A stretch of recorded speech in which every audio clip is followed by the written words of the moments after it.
Hello guys, welcome back to my channel big bull fitness 25। तो guys, आज का जो टॉपिक है वो है फ्लेक्सिबल डाइटिंग को लेके। बहुत से लड़कों का कमेंट आया था, 3-4 लड़कों का कमेंट आया था मेरे पास कि भैया ये फ्लेक्सिबल डाइटिंग का क्या चक्कर है।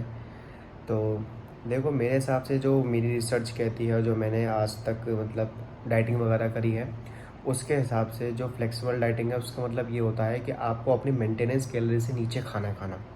जैसे आप फ्लेक्सिबल डाइटिंग में आप कुछ भी खा सकते हो, बाहर का घर का, इस टाइप में होता है। पर मेरे हिसाब से ये बेकार की चीज़ है, क्योंकि फ्लेक्सिबल डाइटिंग एक आप मान लीजिए आपकी बॉडी बिल्डिंग प्रोफेशनल चीज़ों के लिए नहीं बनी है, क्योंकि आप मेंटली प्रिपेयर नहीं रहेंगे इन सब चीज़ों को लेकर के। तो ये फिर बेकार है कि आप कुछ भी खा रहे हैं और जिम जा रहे हैं। जिम का मतलब ये नहीं होता है कि आप कुछ भी खाएं और जिम करें। अगर आपको सीरियसली जिम करनी है तो आपको ये देखना पड़ेगा कि यार आपको क्या खाना है। सिलेक्टेड चीज़ें होती हैं जिम की भी, अंडे वगैरह, चिकन वगैरह, प्रोटीन होना चाहिए। तो फ्लेक्सिबल डाइटिंग में आप एक चीज़ ये देखिए कि अगर आप जैसे फ्लेक्सिबल डाइटिंग कर भी रहे हैं तो उसमें इतना प्रोटीन नहीं होगा, और आप जिम कर रहे हैं तो आपको आपके जो इंजरीज़ के चांस है वो बहुत बढ़ जाएंगे, क्योंकि आप प्रोटीन ले नहीं रहे हो, डाइट आप ढंग से फॉलो कर नहीं रहे हो। तो आप स्ट्रॉन्ग कैसे बनेंगे? बोन्स वगैरह प्रॉपर न्यूट्रिशन नहीं पहुँचेगा तो फिर आपको दिक्कत तो होनी होनी है। और फ्लेक्सिबल डाइटिंग में तो देखो, सीधा सा ये है कि पेट तो निकलना ही निकलना है। आप ये सोच रहे हो कि आप कैलोरीज़ के नीचे खा लो और आपका वेट नहीं बढ़ेगा। मैं ये नहीं कह रहा आपका वेट नहीं बढ़ेगा, पर आपकी शेप भी बॉडी की अच्छी नहीं आएगी, क्योंकि जो मसल्स होते हैं उनको प्रोटीन की ज़रूरत होती है, और प्रोटीन उन्हीं फूड्स में होता है जैसे एग्स वगैरह, चिकन वगैरह। फ्लेक्सिबल डाइटिंग में तो ऐसा पॉसिबल ही नहीं है। अब मेन जो फ्लेक्सिबल डाइटिंग होती है वो क्या होती है वो मैं आपको बता देता हूँ। जैसे मेरी मेंटेनेंस कैलोरीज है 2500 कैलोरीज़ मेरी जो है मेन मेंटेनेंस कैलोरीज़ है। अगर मैं उससे ऊपर खाऊंगा तो मेरा वेट बढ़ेगा, और अगर मैं उससे नीचे खाऊंगा तो मेरा वेट घटेगा, और बराबर में खाऊंगा तो मेंटेन रहेगा। तो फ्लेक्सिबल डाइटिंग में बस इसी चीज़ का ध्यान रखना होता है कि आपकी जो मेंटेनेंस कैलोरीज़ है आप उससे नीचे खा रहे हैं कि नहीं खा रहे हैं। पर अगर आप जिम जाते हैं तो मेरे हिसाब से फ्लेक्सिबल डाइटिंग ये सब चीज़ें छोड़ दो।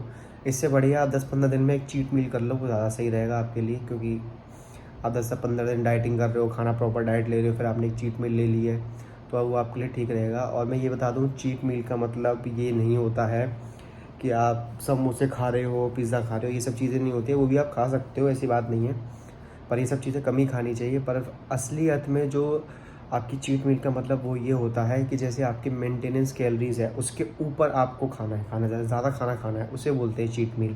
पर वो खाना वही होना चाहिए घर का। जैसे मान लीजिए आप 4 अंडे खाते हैं, आपके 4 अंडे की कैलोरीज़ इतनी इतनी हैं, मतलब जैसे मान लीजिए 200 कैलोरीज़ है 4 अंडे में, एक एग्जांपल बता रहा हूँ मैं। और आपने ज़्यादा अंडे खा लिए हैं, जैसे आपने 4 अंडे खाए और आपने 8 अंडे खा लिए उसकी जगह पर, तो उसकी कैलोरीज एक्स्ट्रा हो गई। तो वो चीट मील माना जाएगा आपके लिए, कि आप जो एक मील में जो खा रहे हैं उसके आपके हिसाब से उसमें भी कैलोरीज अगर ज़्यादा है तो उसको चीट मील बोला जाएगा। और ये फ्लेक्सिबल डाइटिंग वगैरह सब बेकार की चीज़ें हैं, इन सब चीज़ों में नहीं पड़ो। अगर आपको सीरियसली बॉडी बनानी है, अगर आपको जिम जाना है और आपको चाहिए अच्छा कि नहीं भाई मैं दिखूँ, हाँ ठीक है, वैसे लाइफस्टाइल सबका अलग होता है। मेरा लाइफस्टाइल भी ऐसा ही है कि भाई ज़्यादा चीज़ों को सीरियस नहीं, मतलब बिल्कुल प्रोफेशनल नहीं करना। हाँ, पर फ्लेक्सिबल डाइटिंग से बढ़िया है कि आप चीट मील ले लीजिए 10-15 दिन में, क्योंकि फ्लेक्सिबल डाइटिंग डेली रूटीन में आती है, और डेली रूटीन के हिसाब से तो बेकार है, बिल्कुल बेकार चीज़ है, वो मत करिए।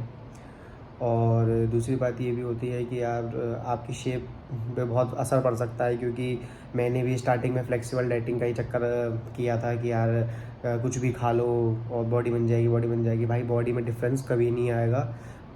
आपको प्रॉपर अंडे खाने पड़ेंगे, प्रोटीन लेना पड़ेगा, इन सब चीज़ों को आपको करना पड़ेगा। ये नहीं है कि मैं 2 रोटी खा लूँ, 4 चावल खा लूँ, 4-5 ये हो गया बस, आधी प्लेट चावल खा लिए, इनसे कभी बॉडी नहीं बनती है। आपको करना पड़ेगा, उस चीज़ पे आप ध्यान दीजिए बिल्कुल। फ्लेक्सिबल डाइटिंग के चक्कर में बिल्कुल ना पड़े। और इतनी मुश्किल नहीं है डाइट यार, क्योंकि हमारे इंडिया में क्या होता है कि प्रोटीन वगैरह सोर्स कम होता है। अब जैसे आप बाहर के लोगों को देख लीजिए, ये सीबम वगैरह होते हैं, इनको बचपन से चिकन वगैरह बॉयल वगैरह खाते हैं, तो इनकी डाइट में ये सब चीज़ें होती हैं, हमारे में नहीं होती। हमको दिक्कत होती है खाने में, क्योंकि हमारा रोटी चावल चल रहा है बचपन से ही। पर उनकी डाइट में इसलिए उनके लिए इसलिए ईजी होती हैं ये चीज़ें, क्योंकि वो चिकन खाते हुए आ रही हैं और अंडे भी खाते हुए आए रहे हैं बचपन से, उनका कल्चर ही ऐसा है। हमारे कल्चर में थोड़ी दिक्कत हो जाती है, तो इस चीज़ को ज़्यादा इतना इशू ना बनाएं, ईजी है, करें। वही मैंने आपको पिछली वीडियो में बताया था, 10-15 दिन आप करेंगे हो जाएगा, कोई टेंशन नहीं है, आप आराम से करें, ईजी है। पर ये फ्लेक्सिबल डाइटिंग के चक्कर में ना पड़े, ये बेकार है। Thank you for watching.